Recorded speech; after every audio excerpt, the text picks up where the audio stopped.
नमस्कार. कसे आहेत सगळे? मस्त मजेत ना? मजेतच असायला हवं. मी सुकन्या स्वागत करते तुमचं आजच्या एका छान अशा व्हिडिओमध्ये. छान अशी दिवसाची सुरुवात झालेली होती.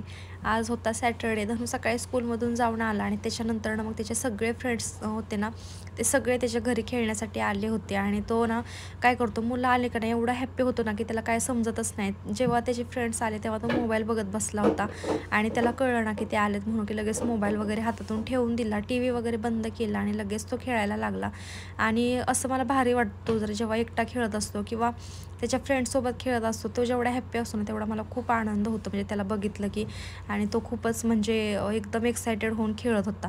मग मी मुलांना सांगितलं की तुम्हाला जेवढं काय खाली घ्यायचं आहे ना तेवढा सगळा पसारा खाली घ्या, नंतर माझा मी उचलून ठेवेल. मग ते जरा वेळ बसले आणि त्याच्यानंतर मग खेळायला सुरुवात केली. खेळणं असं केलं होतं ना की अख्ख्या बेडरूममध्ये त्याची सगळी खेळणी पडली होती, हॉलमध्ये.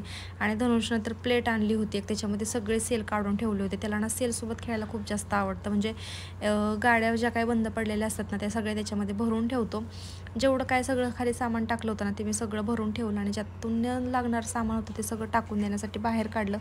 ठीक आहे म्हटलं, बाहेर त्यातलं अडगळीचं सामान पण त्यातून बाहेर निघून गेलं. मग ते सगळं आवरून ठेवलं. त्याच्यानंतर ह्यांनी छान अशी TV सिरियल लावली होती, जी की आम्हाला सगळ्यांनाच खूप जास्त आवडते किंवा तुम्हाला सगळ्यांना पण खूप जास्त आवडत असेल. आत्ता इंटरेस्टिंग सिरियल सुरू आहे ती म्हणजे ठरलं तर मग ती लावली होती. बघत बघत मग जेवण पण झालं होतं आमचं आणि अजून एपिसोड काही बाकी होते ते पण मग बघायचं काम सुरू होतं ह्यांचं. पण मी माझे कामं करत होते. जे काल पडदे वॉश केले होते ना ते पहिले लावून घेतले, त्याच्यामुळे ना घरात खूप छान वाटतं. नाही तर पडदे नसले ना तर सगळं ऊन घरामध्ये येतं आणि आमच्या इकडे प्रचंड ऊन पडते आत्ता, सगळं घरामध्ये येतं. सो मग पहिले पडदे लावून घेतले आणि त्याच्यानंतर मग गॅलरीमध्ये आले. जसं आपण म्हणतो ना घराला माणसांशिवाय शोभा नाही, तसंच गॅलरीला ना झाडांशिवाय किंवा अशा बहरलेल्या फुलांशिवाय शोभा नसते असं मला वाटतं. जे काय आम्ही बाहेर दगड ठेवले होते ना, म्हणजे हे 2 दगड आम्ही घराच्या पूजेच्या वेळेस आणले होते. सो ते म्हटलं काहीतरी आपण वापर करूयात त्याचा, म्हणून मग मी तुळस ठेवण्यासाठी ते आणलं गॅलरीमध्ये आणि खूप छान वाटते ते. बरं झालं नशीब मी फेकून दिलं नव्हतं, नाहीतर मला सवयी ज्या गोष्टी लागत नाही ते लगेच फेकून द्यायच्या. आणि मग फेकून दिली की आठवण येते की मग बरं झालं, म्हणजे नाही टाकून दिलं ते बरं झालं, किंवा टाकून दिलं तर असं वाटतं की उगीच टाकून दिलं. अशा काही गोष्टी. इथं बघू शकता छान शेवंतीची फुलं एकदम छान उमललेली आहेत. इकडं तुळस पण टवटवीत आणि त्याच्याबरोबर जे काय आपलं कोरफड आहे ना ती पण खूप टवटवीत होती. दुपारचं आमचं जेवण वगैरे सगळं झालेलं होतं. बाकीची घरातली सगळी कामं पण आवरून झालेली होती. आज गॅलरी पण मस्त अशी वॉश करून घेतली आणि त्याच्यानंतर मग संध्याकाळी आवरून आम्ही नर्सरीमध्ये गेलो. मी परवा दिवशी तुम्हाला सांगितलं होतं की मला अरेका पामचं झाड घ्यायचं होतं आणि ते त्या दिवशी गेलो तर ते बंदच होतं, म्हणजे बंदच झाली नर्सरी 6:30पर्यंत. सो मग म्हटलं आज लवकर आवरून जाऊयात.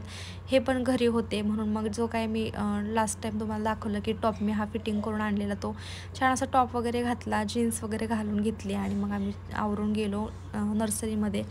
इतकं मला कन्फ्युजन होतं ना झाडं घेताना की काय सांगायलाच नको.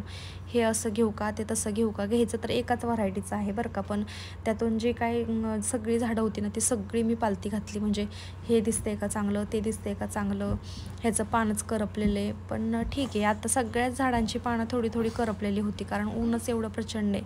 आणि ही झाडं तरी पण जिथं आपण म्हणजे जे आपलं ग्रीन नेट असतं ना ते लावून ठेवलेलं, इंडोर प्लांट्समध्ये ठेवलेलं ते झाडे, पण ना तरी पण कुठंतरी पानं त्याची चळालेलीच होती, थोडीशी करपलेली होती. आणि मी जे झाड काढेल ते ह्यांना आवडत नव्हतं. फायनली त्यांनी चॉईस करून घेतलं आणि खरंच सांगते खूप छान आहे झाड हे, मला तर जास्त आवडलं. ह्या छोट्या झाडांना पण खूप छान मिरच्या आल्या होत्या. आणि बघा आपण म्हणतो ना मूर्ती लहान पण कीर्ती महान, अशी काही गोष्ट झाली. इतका आंबा छोटासा होता ना पण त्याला एवढे मोठे मोठे आंबे लागले होते, तुम्ही बघूच शकता, रिझल्ट समोर आहे. आणि नर्सरीत गेलं ना की काय माहिती, मी तर सगळीकडं नुसतं व्हिडिओज काढत बसते. ह्याच्या आधीसुद्धा मी हेच करायचे बरं का. इथं बघा किती मस्त सूर्यफूल उमललेलं होतं ना. नर्सरीतून घरी आले त्याच्यानंतर फ्रेश वगैरे झालो आणि परत आम्ही बाहेर गेलो कारण उद्या गुढीपाडव्यासाठी हे आणायचं होतं, म्हणजे जो आपला काय म्हणतात त्याला कडक वगैरे असतो तो आणायचा होता, फुलं, डहाळ्या, परत बाकीच्या पण काही बऱ्याचशा गोष्टी होत्या. मग ते आणायला जायचं होतं. ते आणायला गेलो. आल्यानंतर मग परत आवरून घेतलं आणि मग दिवाबत्ती केली, कारण संध्याकाळच्या वेळेस दिवाबत्ती घरात केल्याशिवाय माझं मन लागत नाही. किंवा बाहेर जरी कुठं गेलं ना तरी मला मनात विचार असतो की आपल्याला दिवाबत्ती करायची, जाऊन सहसा मी करूनच जात असते. पण कसं होतं वेळ नसतो आणि केल्यानंतरनं जेव्हा आपण घरामध्ये दिवा लावतो त्याच्यानंतरनं अर्धा तास तरी आपण घरातून बाहेर पडायचं नाही असं माझं असतं. सो मग उशीर होतो ह्या गोष्टींसाठी पण, म्हणून मग पहिले देवाबत्ती करून घेतली. आणि आज आम्ही आंबे आणले होते. सो सीझनचा पहिला आंबा तनुष खात होता आणि त्याने खूप आवडीनं आंबा खाल्ला. त्याला पण खूप जास्त आवडतो. म्हणजे लास्ट इयरने त्याने खाल्ला होता फर्स्ट टाईम पोट भरून आंबा आणि त्याच्यानंतर ह्या इयरला पण ह्या वेळेस पण तो खूप जास्त आंबे खाणार आहे असं मला वाटते, कारण आणलेच त्याने लगेच त्याने आंबा चिरून घेतला होता.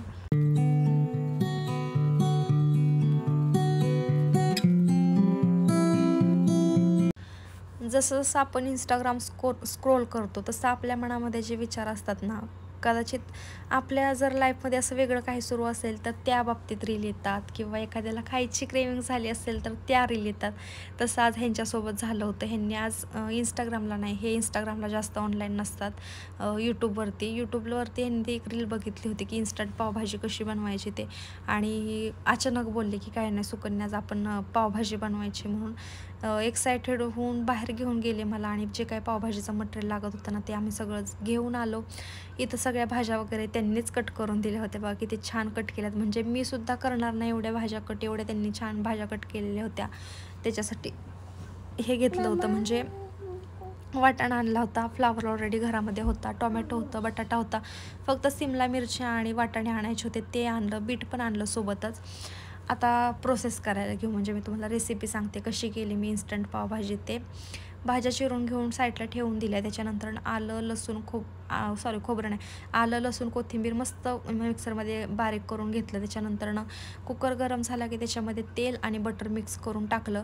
ते छान एकत्र मिक्स झाल्यानंतर भरपूर जिरे टाकल्यानंतर थोडीशी मोहरी पण टाकली, आणि त्याच्यानंतर मग कांदा टाकून कांदा थोडासा लालसर किंवा मऊ पडेपर्यंत भाजून घ्यायचा.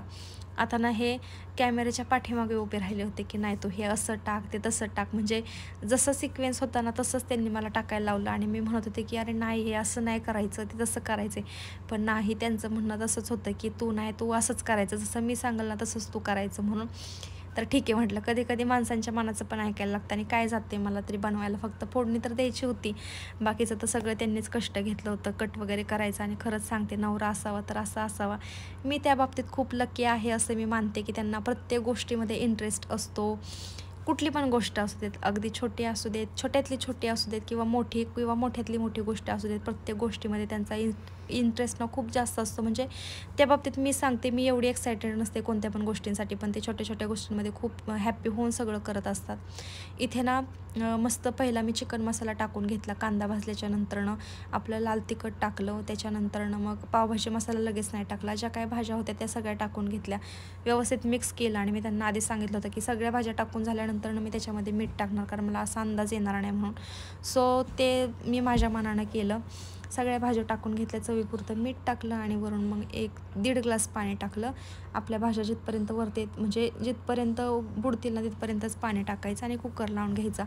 5 मिनटं असंच त्यांना शिजवून द्यायचं. आणि खरंच सांगते खूप इन्स्टंटमध्ये पावभाजी होते. कुकर होतोयच तोपर्यंत म्हटलं बसायला नको, काहीतरी एक्स्ट्रा काम करून घेऊयात. कारण बघा ना, आपण किती जणी म्हणलो ना की सिम्पल जेवण बनवायचं आहे, फक्त मला भाजी तर बनवायची होती, पण त्याचा पसारा इतका होता ना की काय सांगायला नको. आता किती जरी म्हणलं ना कमी भांडी काढायची, तरी पण पडायची तेवढी भांडी पडतातच. सो मग म्हटलं भाजी शिजते ना तोपर्यंत आपण हे सगळं आवरून घेऊयात किचनवरचा पसारा, कारण आधीच किचन खूप छोटं आहे आणि त्याच्यामध्ये मग सगळा गडबड गोंधळ म्हणलं की मग खूपच हे होतं. आणि मला सवय नाही आहे असं सगळ्या वस्तू समोर घेऊन बसायचं आणि त्याच्यानंतरनं मग भाजी वगैरे करत बसायचं. ही गोष्ट मला पहिल्याचपासून आवडत नव्हती. जसं की माझ्या लग्नाच्या आधीपासूनच मी जे काय असेल ना ते प्रिपरेशन आधी करून घ्यायचे आणि त्याच्यानंतरनं मग भाजी वगैरे काय असेल ते बनवून घ्यायचं, असं माझी पहिल्याचपासून सवय. सो मी तीच फॉलो करते. आणि ना मी जास्त करून आता पाणी पिते बरं का, म्हणजे जर आपल्याला स्किनवरती ग्लो हवा असेल ना तर आपण जास्त पाणी पिलं पाहिजे असं मला वाटतं. आणि मी तर पितेच खूप जास्त, दिवसभरातून मी पाणी पित असते, त्याच्यामुळे चेहऱ्यावरती छान ग्लो पण येतो. इथे आंबे वगैरे आणले होते ना तर तसेच ठेवून दिले होते, मला ते ह्याच्यामध्ये ठेवून द्यायचे होते आणि खूप छान आंबे होते. म्हणजे तिथं किचनमध्ये काय काम करायला गेलं ना की लगेच वास येत होता आणि मग लगेच मी मागं वळून बघत होते. ह्यांना विचारून घेतलं, ह्यांचं त्याच्यावरती असतं की असं नको ठेवू तसं नको ठेवू. सो मग त्यांना विचारलं की एका छोट्याशा बास्केटमध्ये काढून ठेवू का मी आंबे वगैरे, म्हणून विचारून घेतलं आणि त्याच्यानंतरनं मग आंबे बास्केटमध्ये ठेवून दिले.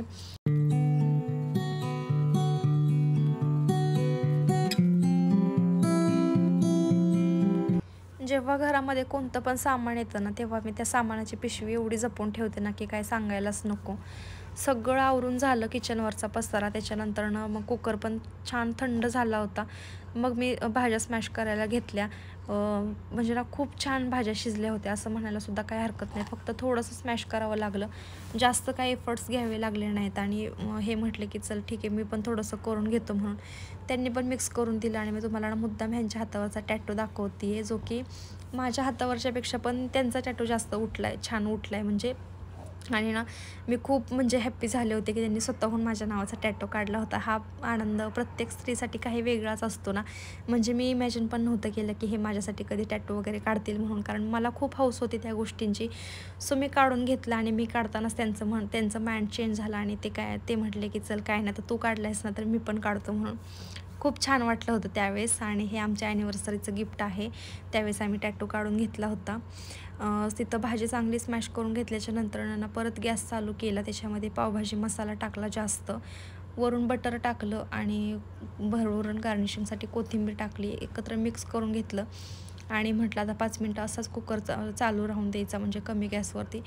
मग जर काय मसाल्याचा फ्लेवर वगैरे आहे ना तो सगळा भाजीमध्ये छान असा उतरेल. आणि खरंच सांगते, जे आपण अशी पावभाजी बनवतो ना शिजवून वगैरे, त्याच्यापेक्षा ही इन्स्टंट बनवतोय ना आपली, त्याची टेस्ट खरंच खूप वेगळी असते. म्हणजे जे कोण लोक दाखवतात ना ते खरंच चांगल्याच गोष्टी आपल्यासोबत शेअर करत असतात. आणि मला अशा एकदम म्हणजे नाही का, मला ना शॉर्टकट भाज्या बनवायला अजिबात आवडत नाही. म्हणजे कोणतीच भाजी असू देत, पण ह्यांचं नेहमी असतं चिकन आपण असं करू तसं करू. आणि खरंच सांगते, म्हणल्याप्रमाणे ते छान पण होतात म्हणून. भाजी तर खूप टेस्टी झाली होती. सो इकडे त्यांनी ना पाव भाजायला घेतले होते. तोपर्यंत मी धनुषबरोबर थोडीशी मस्ती केली, कारण त्याचं लय वेळ चाललं होतं मम्मी उचलून घे म्हणून. सो हे बोलले की तू घे त्याला आणि मग मी इकडं हे करून घेतो, तोपर्यंत पाव पण गरम करून घेतो. आणि असं पण मला पण कंटाळाच येतो, म्हणजे असं जास्त वेळ उभं राहून काय करायचं म्हटलं की. त्यांनी छान असे पाव थोडेसे गरम करून घेतले आणि इथं मस्त पावभाजी तयार झाली. आणि मला ना विदाऊट चीज पावभाजी खायला अजिबात आवडत नाही. सो मग भरभरून चीज टाकलं आणि मग मस्त जेवण केलं. जेवणानंतर ना मग उद्याची तयारी घेतली. आता उद्या तर आहे आपला गुढीपाडवा. सो म्हटलं आदल्या दिवशीच काही प्रिपरेशन आहे ती करून ठेवूया. जी काही फुलं आणली होती ती मला फ्रीजमध्ये ठेवून द्यायची होती. ह्या डहाळ्या आणलेल्या ना त्या म्हटलं वरतीच ठेवून देऊ, आणि फ्रीजमध्ये परत त्यांना पाणी सुटेल. पण पिशवीमध्ये मी असं गुंडाळून ठेवलं. नारळ आणला होता गुढीसाठी, जी आपल्याला ही लागते ना, म्हणजे साखरेची जी असते गुढी, ती पण आणलेली. ते सगळं एका साईडला ठेवून दिलं. सगळं त्यांनी TV युनिटपाशी ठेवून दिलं होतं. आता जेव्हा सकाळी उठेल, सकाळी खूप कामांची गडबड असणार, मग सगळा हा पसारा बघितला की मग नको वाटतं. म्हणून जी काय तयारी असेल ना तरी मी आदल्या दिवशीच करून ठेवते. आता नारळ वगैरे ह्यांनी सोलून ठेवलेला नव्हता. आता ह्यांची कामं सगळी ऐन टायमिंगला सुरू होतात. आता उद्या लागणारे कलश, तो कलश पण घासायला घेतला. आणि पूजेचं ताट पण म्हटलं वॉश करून ठेवावं, कारण सकाळच्या गडबडीमध्ये ह्या गोष्टी मग राहून जातात. किंवा जिथं आपलं आत्ता 10 मिनटाचं काम आहे ना तिथं सकाळी खूप वेळ लागतो म्हणून. आणि उद्या बरीचशी अशी कामं आहेत की ती करावीच लागणार आहेत. सो म्हटलं मग ही प्रिपरेशन आत्ता करून ठेवायला काहीच हरकत नाही आहे, जेणेकरून आपला सकाळचा ताप पण खूप कमी होईल. ह्यावेळेस ना माझ्याकडून वेगळ्या फ्लेवरची पितांबरी आली, म्हणजे खूप स्मेल आहे त्याला आणि एकदम स्ट्रॉंग स्मेल आहे. खूप वेळ हाताचा स्मेल पण जात नाही, त्याच्यामुळे थोडंसं कसं तरी होते. आणि मला स्ट्रॉंग स्मेल कशाचाच आवडत नाही असं होतं, ना परफ्यूमचा ना बाकी कुठल्या गोष्टींचा असू देत. इथं मस्त ताट आणि जो काय कलश आहे तो व्यवस्थित क्लीन करून ठेवला. आणि जेवणाची भांडी वगैरे सगळी घासलेली होती, फक्त फरशी पुसायची बाकी होती. पण म्हटलं उद्या सणसुद्धा आहे तर उद्या सकाळीच उठून मी छान अशी फरशी पुसून घेईल. चला तर मग आजचा व्हिडिओ मी इथंच थांबवते. आवडला असेल तर नक्की लाईक करा. चॅनलवरती नवीन असाल तर सबस्क्राईब करायला विसरू नका. भेटूयात उद्याच्या व्हिडिओमध्ये. तोपर्यंत स्वतःची काळजी घ्या आणि बाय बाय.